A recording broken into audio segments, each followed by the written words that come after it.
Mr. Cameron, a British question, if I may. What do you say to the man formerly known as Prince Andrew and to Peter Mandelson with regard to giving evidence to your committee? Mandelson may bring down the whole government, from what I hear.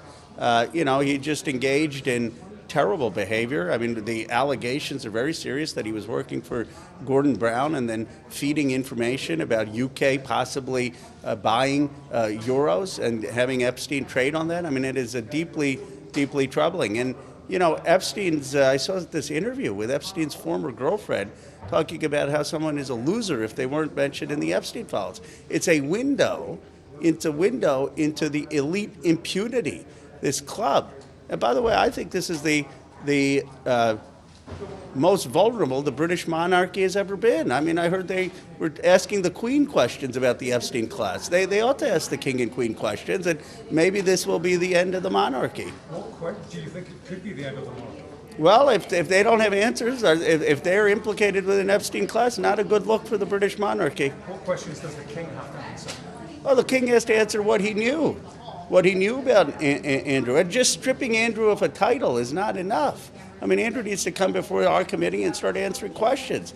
I mean, look, if you have allegations of raping a young girl, I don't think the appropriate punishment is you no longer get to be a prince. There's got to be more than that. Do you think the royal family must have known something they're not telling us?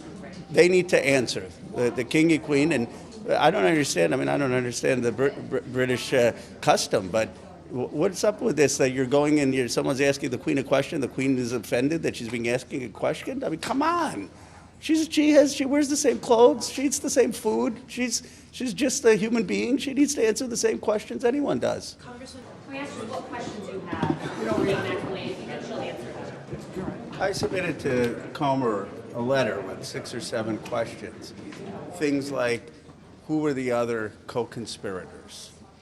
Who were the other men who raped these underage girls? Did she have any conversations about a deal with Donald Trump? Now, she's taken a blanket Fifth Amendment on any question.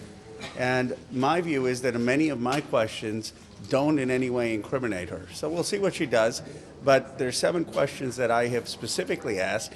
And the assumption is she's pleading the fifth to each one of those. And the American people will see that there's an inconsistency. Why did she not plead the fifth when Blanche asked her questions? And now she's pleading the fifth about things that don't implicate her, but may implicate many of the other powerful people in the Epstein class that committed these crimes. I understand you're headed to DOJ this afternoon with Thomas Massey. We're going to be there at 3 o'clock. I think it says flight lands, and then we're headed over. And then we'll have a small availability after 5 o'clock, right after we're done with the documents. Something else the committee's looking at, this idea that they're investigating the finances of Ms. Omar. Yeah. This is part of this fraud investigation here, but they say, her wealth has shot up geometrically the past few years. I don't think that we should be playing politics with this committee.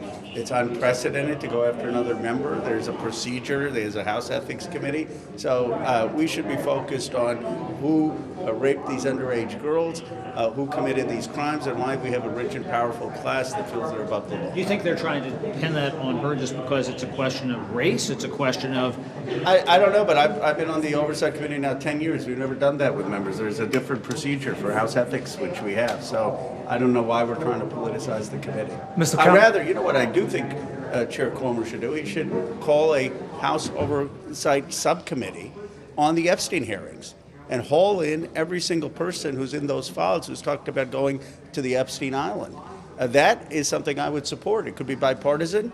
He could have a Republican chair, a Democratic ranking member, have a committee, and let's start the hearings next week.